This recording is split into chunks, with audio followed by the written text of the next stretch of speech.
Hola a todos, bienvenidos una vez más a Confesiones de Medianoche, el lugar donde las sombras cobran vida y los secretos más oscuros salen a la luz cuando el reloj marca las 12.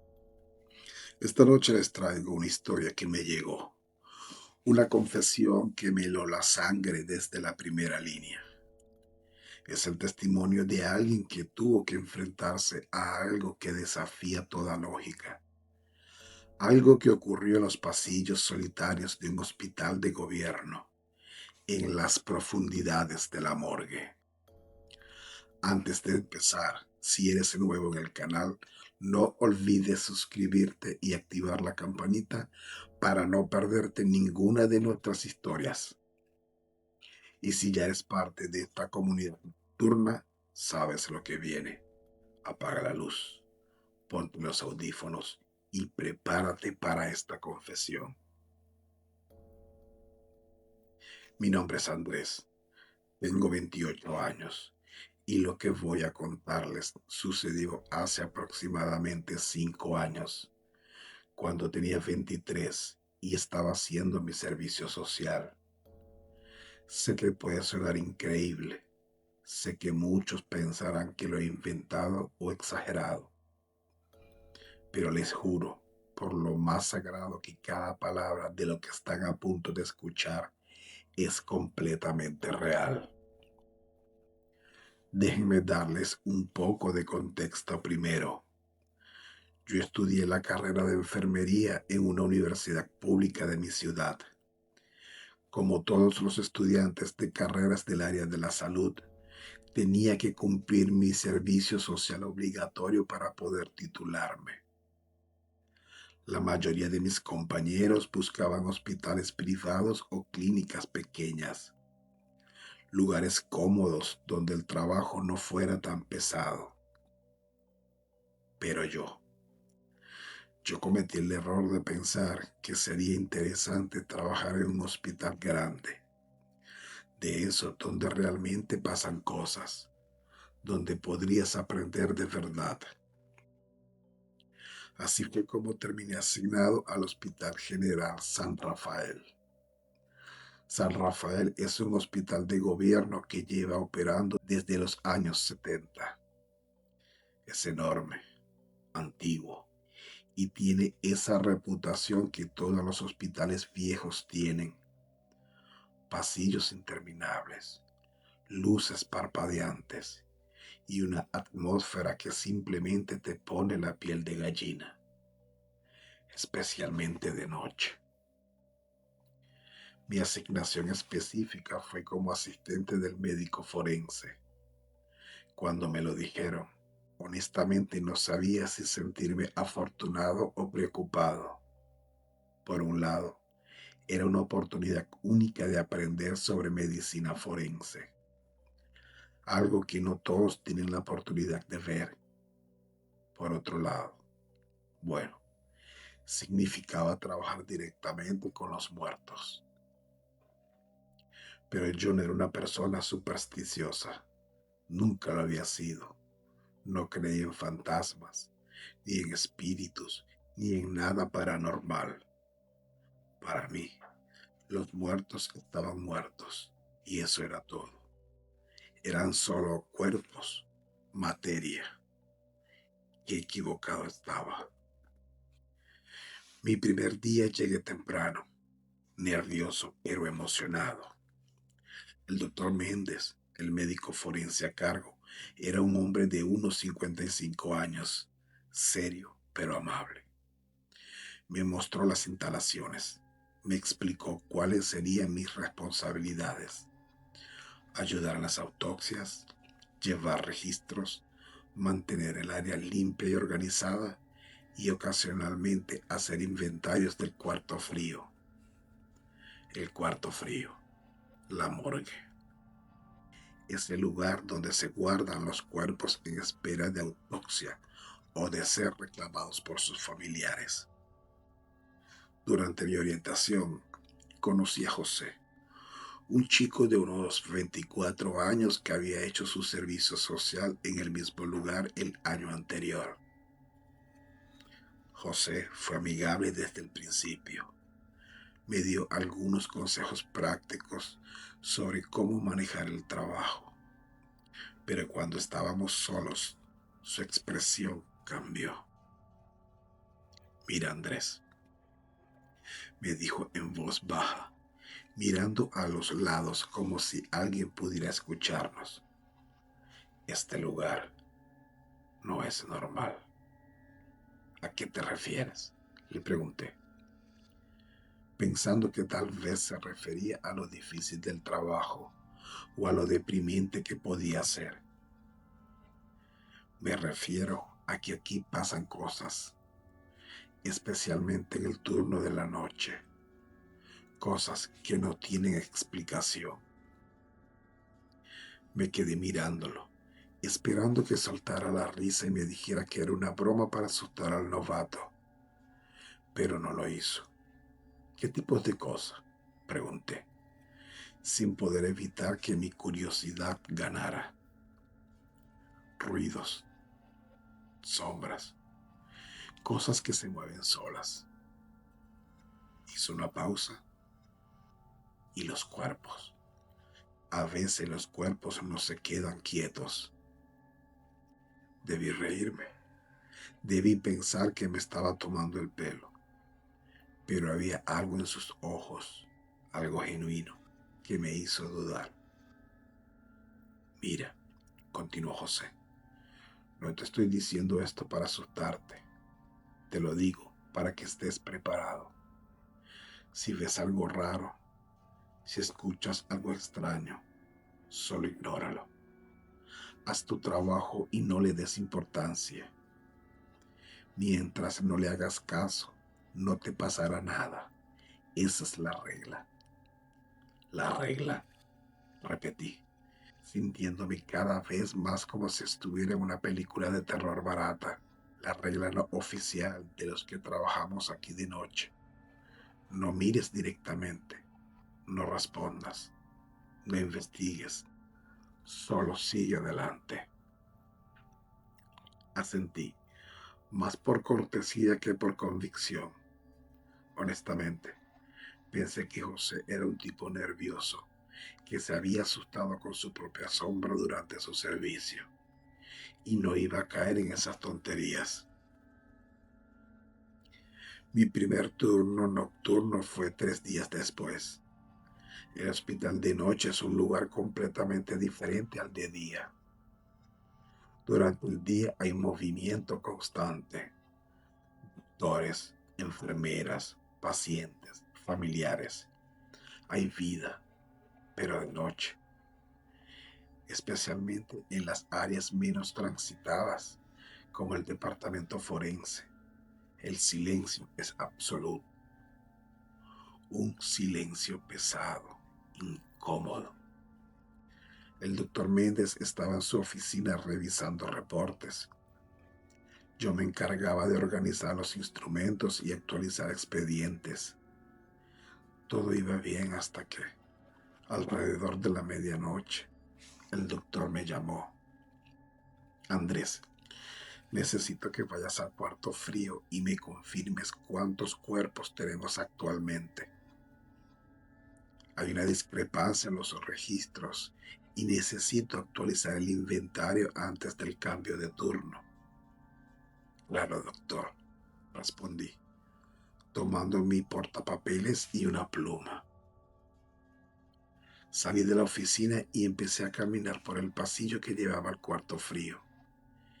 Era un pasillo largo, demasiado largo, con pisos de baldosas blancas que alguna vez fueron brillantes, pero ahora estaban opacas y manchadas por el tiempo.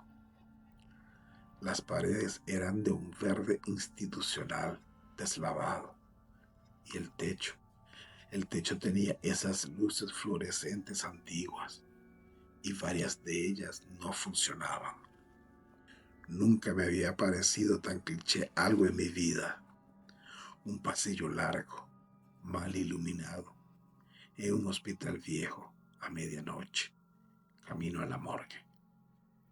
Si esto fuera una película, sería el momento en el que el público gritaría, no vayas.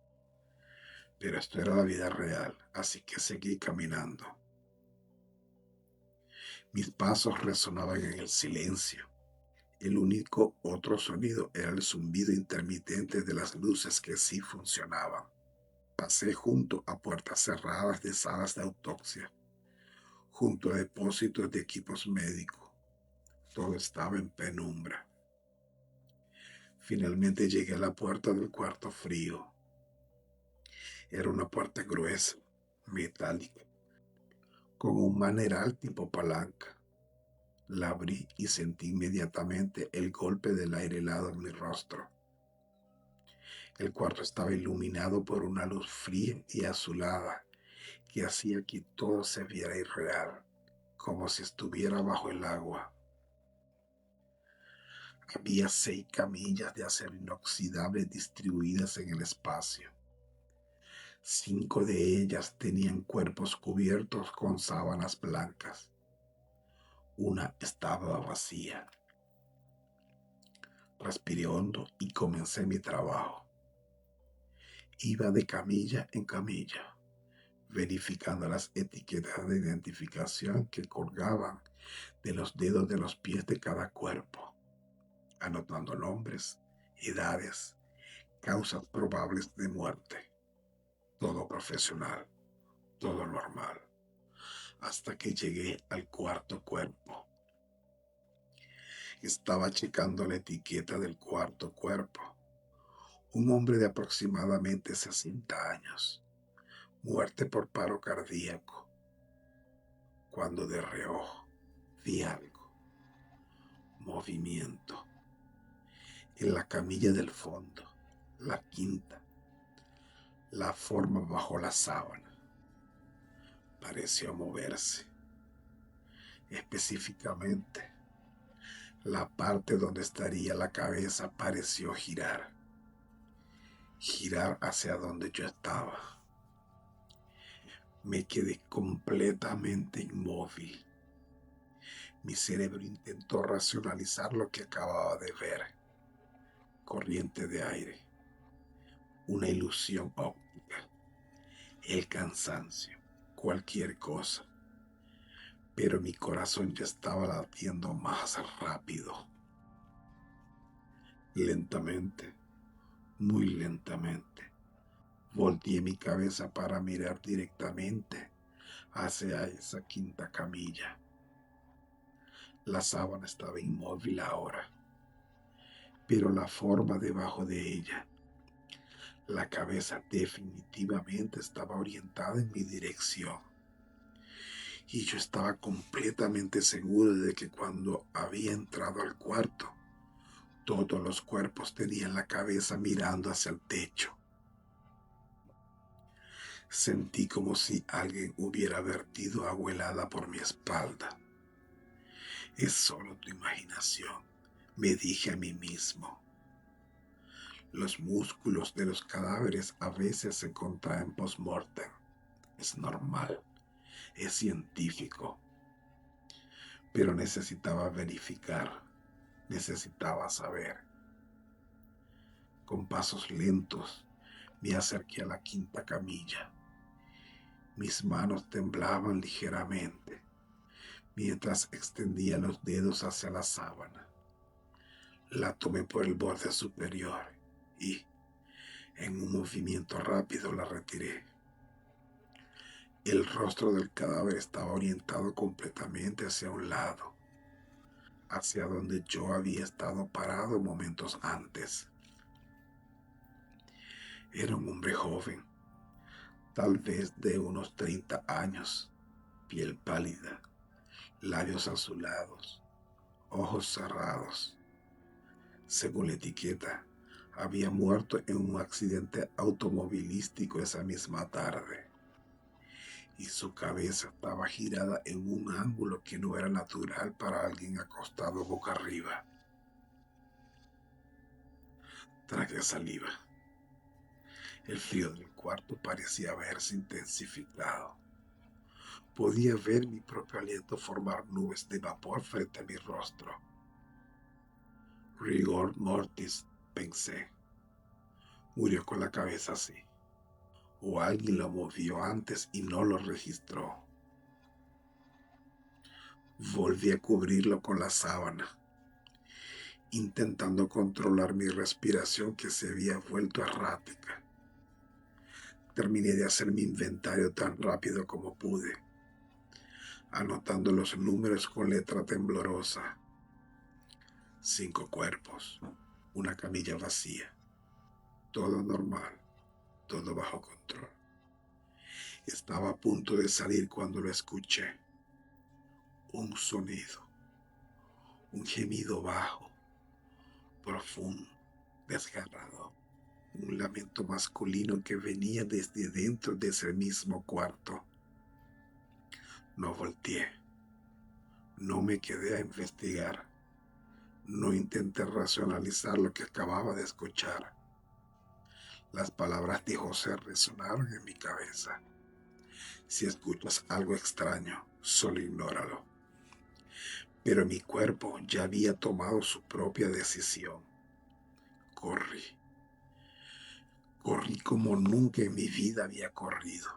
Salí del cuarto frío sin siquiera cerrar la puerta completamente. Corrí por ese pasillo interminable con las luces parpadeantes, mis zapatos resonando frenéticamente contra las baldosas. Mi mente estaba en blanco, puro instinto de supervivencia.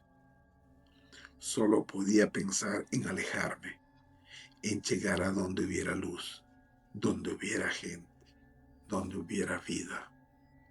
Irrumpí en la oficina del doctor Méndez, casi derribando la puerta. Él levantó la mirada de sus documentos, sobresaltado. Andrés, ¿qué? No podía hablar. Literalmente no podía formar palabras. Estaba pálido, sudando a pesar del frío, temblando. Me dejé caer en una silla, intentando recuperar el aliento. El doctor me observó en silencio durante un largo momento. No dijo nada, no me preguntó qué había pasado. Solo me miró con una expresión que ya había visto antes. Una expresión de comprensión, de reconocimiento. Finalmente, después de lo que apareció una eternidad, habló. ¿Café? Fue todo lo que dijo. Asentí. Preparó 2 tazas de café instantáneo en el pequeño calentador que tenía en su oficina. Me pasó una. El calor de la taza en mis manos heladas fue como un consuelo pequeño pero significativo. No eres el primero, dijo finalmente, sin mirarme, mirando su propia taza. Y probablemente no serás el último. Doctor, mi voz salió ronca. Este hospital es viejo, Andrés, muy viejo. Y ya he visto mucho, demasiado. Tomo un sorbo de café. Hay cosas aquí que la ciencia no puede explicar. Créeme, lo he intentado. Pero no tienes que contarme qué fue lo que viste o escuchaste. Dicho, es mejor si no lo haces. Solo necesitas saber esto. Haz tu trabajo. Mantente profesional.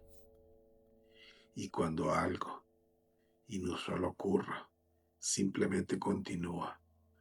No te detengas, no interactúes y sobrevivirás a estos meses. El resto de esa noche pasó en un silencio tenso. No volví al cuarto frío. El doctor no me lo pidió. Cuando finalmente llegó el amanecer, salí. Esa fue mi primera noche en el Hospital San Rafael, pero no fue la última. Tuve que regresar día tras día, noche tras noche, durante los siguientes 6 meses para completar mi servicio social. Y durante ese tiempo, Muchas otras cosas sucedieron, cosas que haré todo lo posible por olvidar, pero que están grabadas en mi memoria como cicatrices permanentes. Pero esas, mis queridos oyentes, son historias para otra noche. Ahora vivo en otra ciudad, trabajo en un hospital privado moderno y luminoso, pero todavía hay noches en las que despierto sudando, creyendo escuchar ese lamento desgarrador viniendo desde algún rincón oscuro de mi habitación. Y hay una cosa de la que estoy absolutamente seguro: los muertos no siempre descansan en paz. Y hasta aquí la confesión de esta noche, amigos. Si llegaste al final, déjame saber en los comentarios. ¿Crees que lo que vivió Andrés fue real? ¿Has tenido alguna experiencia similar en hospitales o lugares relacionados con la muerte? No olvides darle like a este video si te gustó, compartirlo con esos amigos valientes que disfrutan de una buena historia de terror. Y por supuesto, suscribirte al canal si aún no lo has hecho. Nos vemos en la próxima confesión de medianoche. Hasta entonces, mantente despierto. Nunca sabes que podría estar observándote desde las sombras. Hola, mi nombre es Javier. Lo que voy a contar no es fácil para mí, y durante mucho tiempo dudé si debía hacerlo público. No busco que me crean, solo quiero sacarlo de mi pecho, porque hay recuerdos que se quedan atrapados en la mente, y mientras más los callas, más fuertes se vuelven. Mi historia ocurrió hace varios años, cuando trabajaba como auxiliar administrativo en un hospital público. No era médico, no era enfermero. Mi trabajo consistía en apoyar durante el turno nocturno, mover expedientes, llevar reportes, acompañar a personal médico en áreas donde se requería doble verificación. Acepté el turno de noche por necesidad. Pagaban un poco más y porque, sinceramente, no creía en historias de miedo. Para mí, todo tenía una explicación racional. El hospital era enorme, antiguo, de esos que parecen laberintos interminables. Durante el día estaba lleno de ruido, movimiento, voces, vida, pero de noche era otro lugar. Los pasillos parecían alargarse. Las luces fluorescentes parpadeaban constantemente. Y el silencio no era silencio, era una presencia. Mi primer día, un enfermero mayor me dijo algo que se me quedó grabado. Si escuchas pasos detrás de ti, no te detengas y nunca entres al pabellón 4B solo. Me reí. Pensé que solo intentaba asustar al nuevo. El pabellón 4B estaba oficialmente cerrado. Según los registros, no se usaba desde hacía años por remodelaciones inconclusas, pero seguía ahí, conectado al resto del hospital, como un órgano olvidado. Las primeras semanas fueron tranquilas, rutinas, papeles, café frío, bostezos, nada fuera de lo común. Hasta la noche en que me pidieron llevar unos documentos, precisamente al 4B. El doctor a cargo me dijo que solo debía dejar los expedientes en la oficina del fondo, que no me demorara, que no tocara nada. Eso debió haber sido una advertencia suficiente. Tomé la carpeta y caminé hacia el pabellón. A medida que avanzaba, la temperatura bajaba.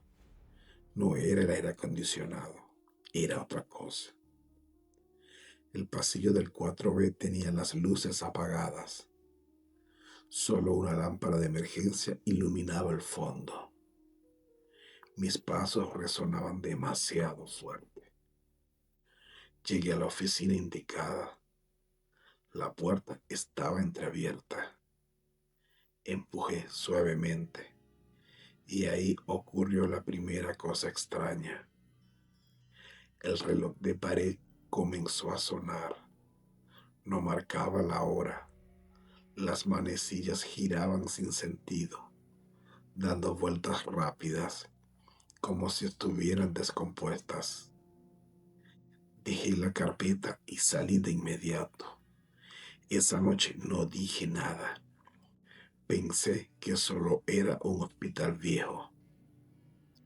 Los días siguientes comenzaron los detalles, pequeños pero constantes. Expedientes que aparecían en lugares incorrectos, sillas movidas, puertas cerradas que yo recordaba haber dejado abiertas. Y siempre venía del pabellón 4B. Una madrugada, cerca de las 3, escuché que alguien lloraba. No era un llanto fuerte, era contenido, desesperado. Venía del fondo del pasillo. Pensé que era algún familiar o una enfermera agotada. Seguí el sonido. Cada paso hacía que el llanto se escuchara más cerca, pero nunca lo veía. Hasta que llegué al 4B. El llanto cesó. El silencio fue absoluto. De pronto, escuché una voz femenina, muy baja, muy clara. ¿Ya me dieron de alta? Sentí que el corazón se me salía del pecho. Respondí por reflejo. ¿Quién anda ahí? No hubo respuesta. Me fui de ahí sin mirar atrás. Al día siguiente pregunté si había alguna paciente internada en ese pabellón. La respuesta fue inmediata. Ese lugar está vacío desde hace años. No insistí, pero algo dentro de mí sabía que eso no era cierto. Una semana después, me tocó cubrir solo. El hospital estaba especialmente silencioso. Cerca de las 2:30, el elevador se detuvo en mi piso. Solo. Las puertas se abrieron. No había nadie, pero el botón del 4B estaba encendido. No debería ser posible. Los elevadores no llegaban ahí. Decidí ignorarlo. Hasta que el teléfono sonó. ¿Puedes venir al 4B? Dijo una voz femenina. No reconocí el número. ¿Quién habla? Pregunté. Soy paciente. Estoy esperando. La línea se cortó. Sentí un nudo en el estómago. Quise avisar a seguridad, pero las radios no funcionaban. No sé por qué, pero fui. El pasillo estaba más oscuro que nunca. Al llegar, vi algo que jamás voy a olvidar. Había camillas, no una, muchas, todas alineadas, con sábanas blancas, y respiraban. No se movían, pero las sábanas subían y bajaban lentamente. Sentí ganas de gritar, pero no pude. Una de las camillas comenzó a moverse. Avanzó sola unos centímetros. Escuché la misma voz. Nos dejaron aquí. Retrocedí, tropecé, caí al suelo. Las luces se encendieron de golpe. Todo desapareció. El pabellón estaba vacío. Polvo, paredes descascaradas, nada más. Me llevaron a la oficina médica. Pensaron que había sufrido una crisis nerviosa. Un doctor mayor se acercó y me preguntó algo que me heló la sangre. ¿Los escuchaste respirar? Lo miré en silencio. Luego me contó la verdad. Años atrás, durante una evacuación de emergencia, un área completa quedó aislada. Pacientes que no pudieron ser trasladados. El pabellón fue cerrado. El incidente nunca se hizo público. Desde entonces, el 4B nunca estuvo vacío. Renuncié esa misma semana. Nunca regresé.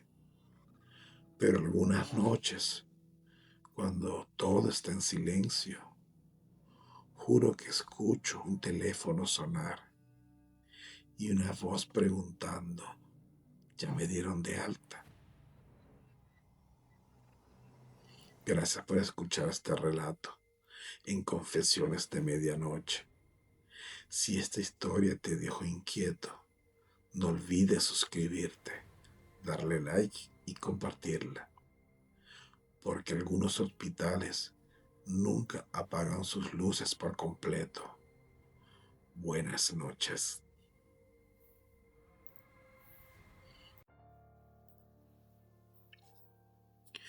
Esta noche les traigo una historia que me llegó de una enfermera que prefiere mantenerse en el anonimato.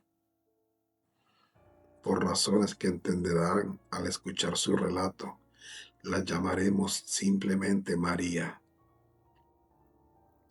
Lo que están a punto de escuchar sucedió en un hospital de la ciudad, un lugar que muchos de ustedes probablemente conocen, donde la vida y la muerte se encuentran cada día en pasillos blancos y habitaciones silenciosas.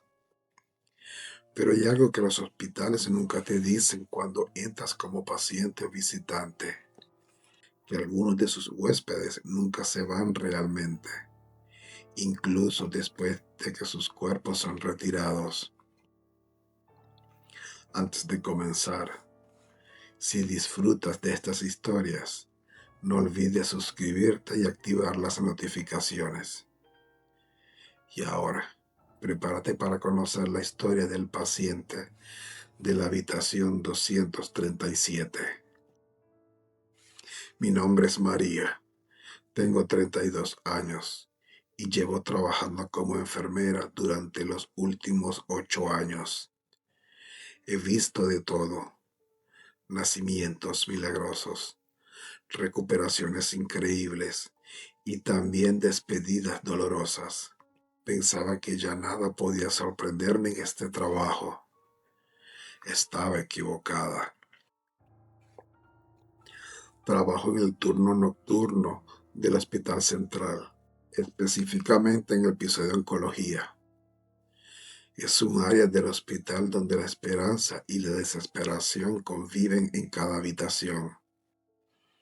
Algunos pacientes mejoran y se van a casa. Otros no tienen tanta suerte. El turno nocturno de oncología es particularmente difícil, no solo por el trabajo físico, sino por el peso emocional. Muchos pacientes no pueden dormir por el dolor o la ansiedad, y parte de mi trabajo es estar ahí para ellos, no solo como enfermera, sino como una presencia humana en la oscuridad de la noche. Había una habitación en nuestro piso que todos evitábamos cuando era posible, la 237. No era por superstición, al menos no al principio. Era simplemente porque estaba al final de un pasillo largo y apartado, lejos de la estación de enfermería. Significaba más caminata, más tiempo fuera de la vista de tus compañeros. Pero también había algo más. Las enfermeras que llevaban años trabajando ahí tenían una especie de acuerdo tácito. Si podías asignar a un paciente a cualquier otra habitación, lo hacías. La 237 solo se usaba cuando no había absolutamente ninguna otra opción. Yo era relativamente nueva. Solo llevaba 6 meses en ese hospital. Así que cuando pregunté por qué evitaban esa habitación, nadie me dio una respuesta directa. Solo tiene mala energía, me dijo una enfermera veterana llamada Carmen. Los pacientes nunca duermen bien ahí, agregó otra. Es fría, incluso cuando la calefacción está al máximo, comentó un camillero. Yo atribuí todo eso a superstición de hospital. Esas leyendas urbanas que quedan en lugares donde la muerte es una visitante frecuente. No le di mayor importancia hasta aquella noche de noviembre. Era un martes por la noche. Recuerdo perfectamente. El hospital estaba más lleno de lo usual, debido a una ola de gripe que había saturado emergencias. Cada habitación del piso de oncología estaba ocupada, excepto una, la 237. Alrededor de las 10 p.m. recibimos un nuevo ingreso, el señor Hernández, un hombre de 68 años con cáncer de páncreas en fase terminal. Venía de otro hospital que no tenía espacio en cuidados paliativos. Su expediente era claro. Le daban tal vez una semana de vida, 2 como máximo. El señor Hernández estaba consciente cuando llegó, pero muy débil.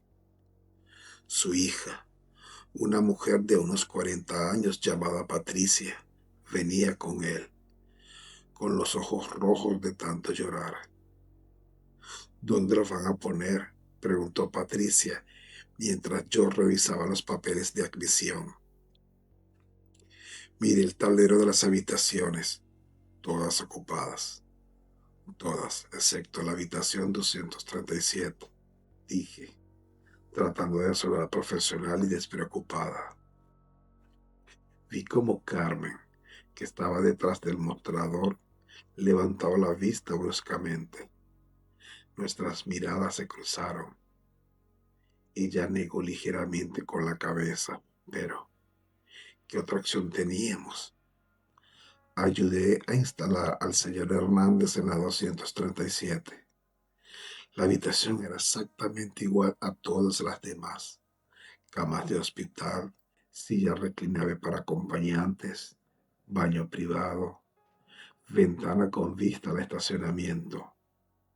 Nada fuera de lo ordinario, excepto por la temperatura. En el momento en que entré, sentí un frío que no correspondía con el resto del piso. No era el frío del aire acondicionado, era otra cosa. Un frío húmedo, penetrante, como el de un sótano abandonado. ¿Siempre es tan frío aquí?, preguntó Patricia, frotándose los brazos. Déjeme revisar el termostato, dije, aunque ya sabía que no importaría qué tanto lo ajustara. Configuré la calefacción al máximo. El señor Hernández ya estaba dormido gracias a la medicación para el dolor. Patricia se acomodó en la silla reclinable con una manta que le había traído. Estaré cerca si me necesitan, les aseguré. Cualquier cosa, presione el botón de llamada. Salí de la habitación y regresé a la estación de enfermería, donde Carmen me esperaba con expresión seria. ¿Está estable?, preguntó. Por ahora sí. ¿Por qué nunca me dijiste qué tiene de malo esa habitación? Carmen suspiró y bajó la voz. aunque éramos las únicas en el pasillo. Hace 4 años, un paciente murió en esa habitación. No fue una muerte tranquila. Estaba sufriendo mucho y hacia el final hizo una pausa. Empezó a hablar con alguien que no estábamos viendo. Decía que había un hombre parado junto a su cama, un hombre vestido de blanco que le sonreía. Alucinaciones, dije. Es común en pacientes terminales. Eso pensábamos todos, hasta que el paciente murió y empezaron a pasar cosas raras. ¿Qué tipo de cosas? El botón de llamada que se presiona solo, voces, sombras y los pacientes que ponemos ahí después.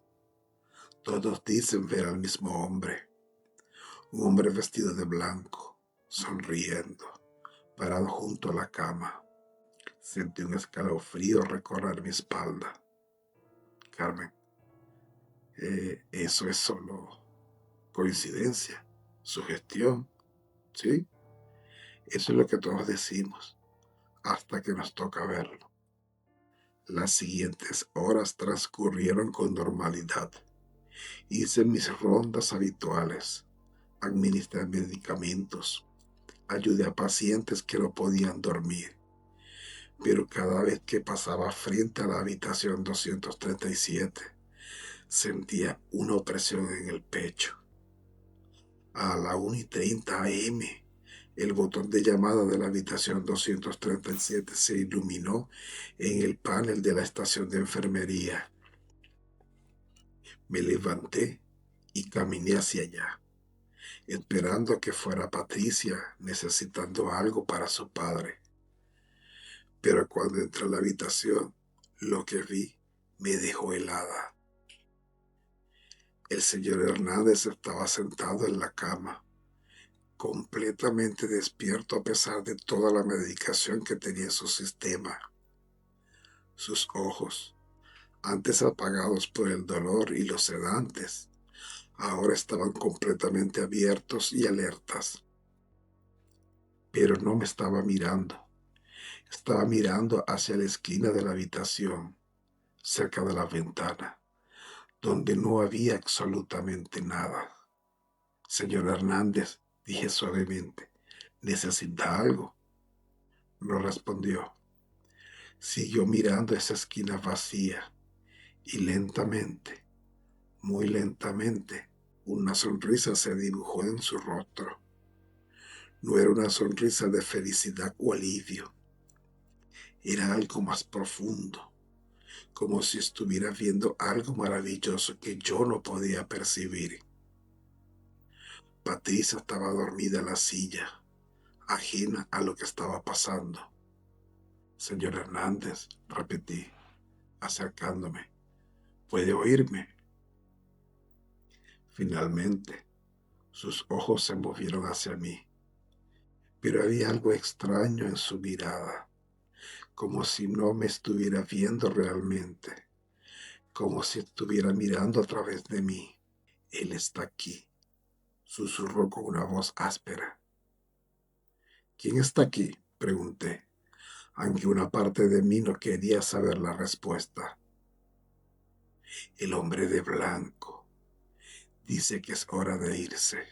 Sentí como si el aire hubiera sido succionado de la habitación.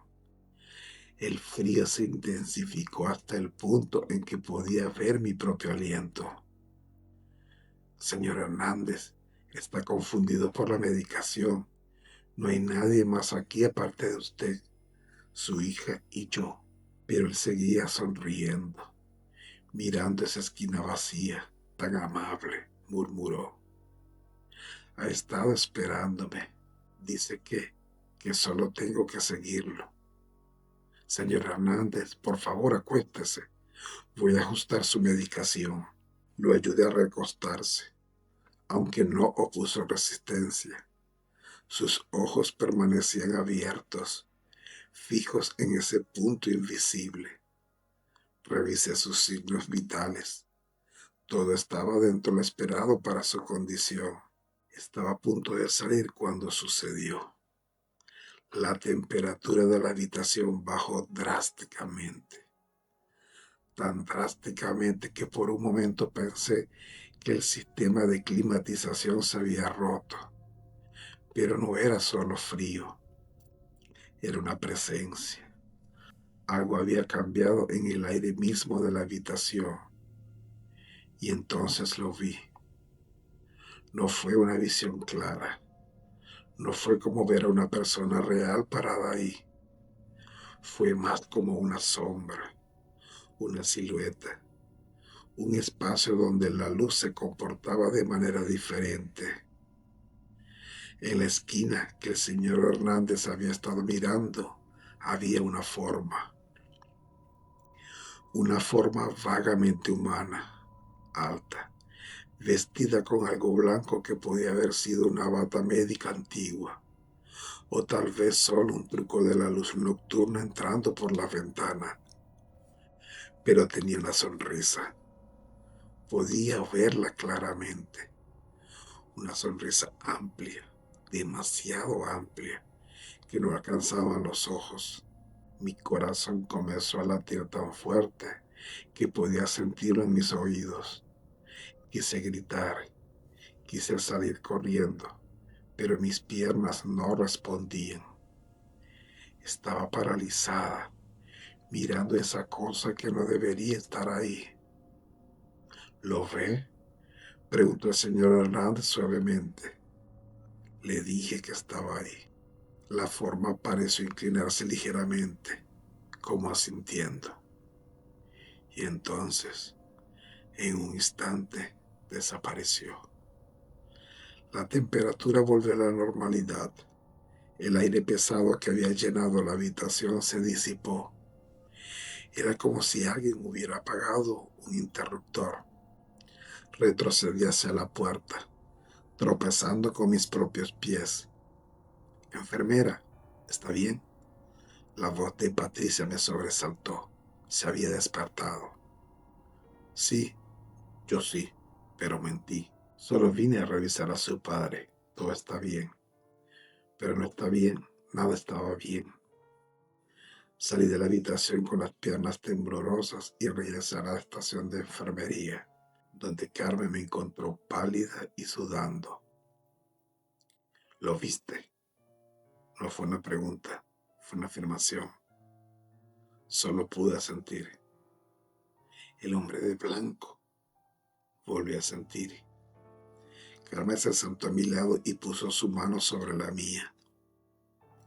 Todos lo hemos visto en algún momento. Cada enfermera que ha trabajado lo suficiente en este piso. Aparece cuando alguien está cerca del final. ¿Qué es? Pregunté con voz temblorosa. No lo sé. Algunos dicen que es la muerte personificada. Otros creen que es el espíritu de un doctor que trabajó aquí hace décadas. Lo único que sabemos con certeza es que cuando aparece, el paciente no dura mucho más. El señor Hernández murió a las 4:47 a.m. de esa madrugada. No fue una muerte violenta ni dramática. Simplemente dejó de respirar mientras dormía, con esa misma sonrisa pacífica en el rostro que había tenido cuando vio al hombre de blanco. Patricia lloró, por supuesto, pero también parecía aliviada de que su padre ya no estuviera sufriendo. Yo me encargué de preparar el cuerpo, como había hecho cientos de veces antes, pero esta vez fue diferente. Cada segundo que pasé en esa habitación, sentí como si alguien me estuviera observando. Cuando finalmente salí y cerré la puerta de la 237, prometí que nunca, jamás, volvería a entrar ahí si podía evitarlo. Pero aquí está la parte que realmente me aterra. 3 días después, estaba revisando el expediente del señor Hernández para completar algunos formularios, cuando noté algo extraño. En su historial médico había una nota de su hospital anterior, escrita por una enfermera de cuidados paliativos. La nota decía: el paciente reporta ver a un hombre vestido de blanco en su habitación. Dice que el hombre sonríe y le habla sobre ir a casa. Se aumentó la dosis de sedantes. El señor Hernández había estado viendo al hombre de blanco desde antes de llegar a nuestro hospital, desde antes de estar en la habitación 237, lo que significa que el hombre de blanco no está atado a esa habitación específicamente, está atado a los pacientes, los sigue. Desde entonces, cada vez que un paciente termina ingresando a nuestro piso, observo cuidadosamente, busco señales. Están mirando a rincones vacíos, hablan de visitantes que nadie más puede ver, sonríen sin razones aparentes, porque ahora sé la verdad. El hombre de blanco no está solo en la habitación 237, está en todas partes, y un día, cuando sea mi momento, probablemente lo veré también, parado junto a mi cama, sonriendo, esperándome. La habitación 237 sigue siendo usada cuando es necesario. Los pacientes siguen reportando la misma presencia. Las enfermeras seguimos viendo esa sombra en la esquina. Y la dirección del hospital sigue negando que pase algo inusual. Pero todos los que trabajamos ahí sabemos la verdad. Algunos lugares están marcados. Algunos lugares son delgados, donde el velo entre este mundo y el siguiente es casi transparente. Y la habitación 237 es uno de esos lugares. Todavía trabajo en un hospital central. Todavía hago turnos nocturnos en oncología. Pero ahora, cada vez que paso frente a esa puerta, apresuro el paso. Porque nunca sabes cuándo el hombre de blanco podía estar ahí dentro, esperando, sonriendo, mirándose a la puerta. Y así termina otra confesión de medianoche. La historia de María y el hombre de blanco en la habitación 237. ¿Creen que lo que vio María fue real? ¿O simplemente el estrés y el cansancio del turno nocturno jugando con su mente? Déjenme sus comentarios, déjenme sus opiniones. Si tienen alguna historia similar sobre hospitales, lugares de trabajo nocturnos o encuentros con lo inexplicable, pueden enviarla a mi correo. Su historia podría ser la próxima en ser contada aquí. No olviden darle like, compartir con sus amigos que disfrutan de una buena historia de terror y suscribirse si aún no lo has hecho. Nos vemos en la próxima confesión de medianoche. Hasta entonces, si están en un hospital y ven a alguien vestido de blanco que no debería estar ahí, no le devuelvan la sonrisa.